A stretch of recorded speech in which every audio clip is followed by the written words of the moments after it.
સુરેન્દ્રનગર જિલ્લામાં ration card મુજબ શરૂ કરવા અરજદારોને લાંબી રાહ જોવી પડી રહી છે। તંત્ર દ્વારા હજી સુધી રેશન કાર્ડ શરૂ કરવાનો નિર્ણય ન લેવાતા અરજદારોમાં ભારે રોષ જોવા મળી રહ્યો છે।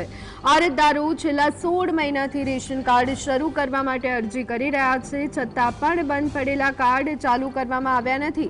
પરિણામે હજારો પરિવારો સસ્તા અનાજના લાભથી વંચિત રહી રહ્યા છે। અરજદારો તંત્રના ધક્કા ખાઈ ચૂક્યા છે અને હવે ખુલ્લેઆમ રોષ વ્યક્ત કરી રહ્યા છે। સ્થાનિક સ્તરે લોકો તંત્રને તાત્કાલિક નિર્ણય લેવાની માંગ કરી રહ્યા છે, જેથી સામાન્ય જનતાને રાહત મળી શકે।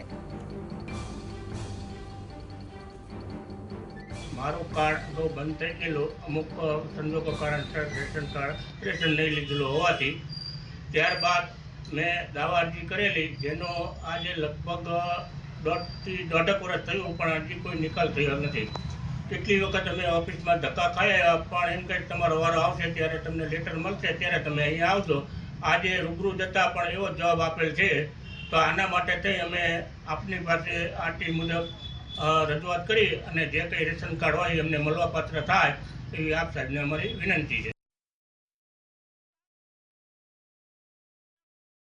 જોડાઈ ગયા છે ફઝલ। સુરેન્દ્રનગર જિલ્લામાં રેશન કાર્ડ શરૂ કરવા માટે અરજદારોની લાંબી કતારો, તંત્ર દ્વારા રેશન કાર્ડ શરૂ કરવાનો તેમ છતાં કોઈ નિર્ણય લેવાયો નથી। શું વિગતો મળી રહી છે? ખાસ કરીને સમગ્ર ગુજરાત રાજ્યમાં જે ગરીબ અને મધ્યમ વર્ગ હોય તેમના ઘર સુધી સસ્તું અનાજ પહોંચે તે માટે દર વર્ષે સરકાર દ્વારા કરોડો રૂપિયાના બજેટની જાહેરાત કરવામાં આવતી હોય છે, પરંતુ આ સસ્તું અનાજ મેળવવા માટે અરજદારોને ધક્કા ખાવા પડતા હોય છે અને પરિણામ થતા પણ નથી આવતું હતું। છેલ્લા એક વર્ષથી અરજદારો છે તે પોતાનું સસ્તું અનાજનું જે રેશન કાર્ડ હોય છે તે બંધ થઈ ગયું હોવાના કારણે શરૂ કરાવવા માટે કલેક્ટર ઓફિસના ધક્કા ખાઈ રહ્યા છે, પરંતુ તે છતાં પણ તેમના રેશન કાર્ડ શરૂ નથી થઈ રહ્યા।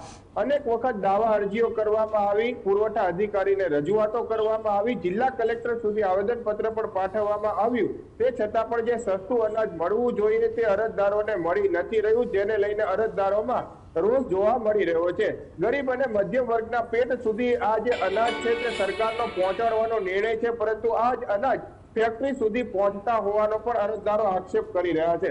અહીં અરજદાર છે તેમની સાથે વાત કરશું। કેટલા મહિનાથી તમે અરજી કરી છે અને કેટલા ધક્કા ખાઈ રહ્યા છો અને કેવી પરિસ્થિતિ? જિલ્લા પુરવઠા ખાતા તરફથી દર મહિને આંટો મારવા જાય છે, પણ હજી કોઈ જવાબ દેતા નથી અને ખરેખર જરૂરિયાત છે કે આજનું પણ અનાજની અમારી અરજીઓ કોઈ સાંભળતું નથી। લગભગ જે ખરેખર જરૂરિયાત છે એવાને તો અનાજ પહોંચતું નથી, બિનજરૂરી અનાજ જાય છે, લોકોને જે જરૂરિયાત નથી એવા મળે છે અને આની અંદર આ અનાજ બારોબાર જતું રહે છે।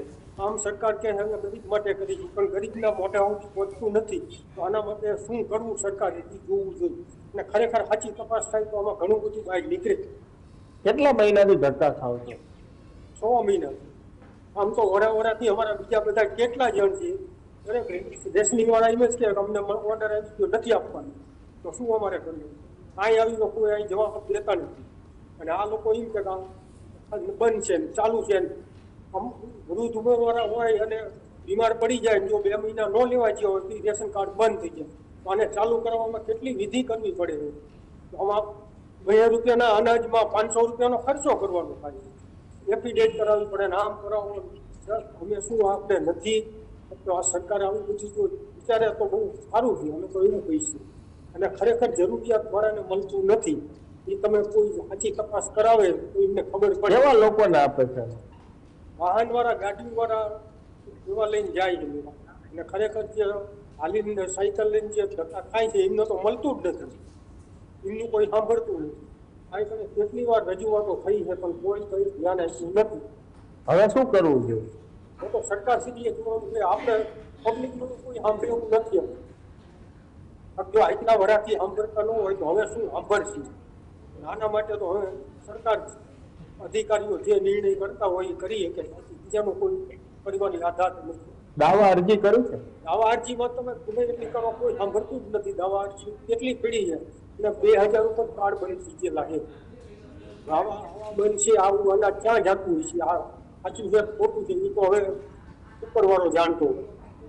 ખાસ કરીને જ્યારે વાત કરવામાં આવે તો જે અરજદારો છે તે કચેરીના ધક્કા ખાઈ રહ્યા છે. આ છેલ્લા એક વર્ષથી અરજદારો ધક્કા ખાઈ અને દાવા અરજીઓ કરી રહ્યા છે, તે છતાં પણ તેમના રેશન કાર્ડ શરૂ કરવામાં નથી આવતા. સામાન્ય રીતે ગરીબ અને મધ્યમ વર્ગનું રસોડું ચાલે અને તેમનું પેટ ભરાય તે માટે સરકાર દ્વારા સસ્તું અનાજ વિતરણ કરવામાં આવતું હોય છે, પરંતુ 2 મહિનાથી 3 મહિના અનાજ લેવા ન જાય તો જે રેશન કાર્ડ હોય છે તે સાયલેન્ટ ઝોનમાં લઈ જવામાં આવે છે અને આ રેશન કાર્ડ બંધ કરી દેવામાં આવે છે. સાયલેન્ટ ઝોનમાં ગયેલું રેશન કાર્ડ છે તે શરૂ કરાવવા માટે અરજદારોને ધક્કા ખાવા પડી રહ્યા છે.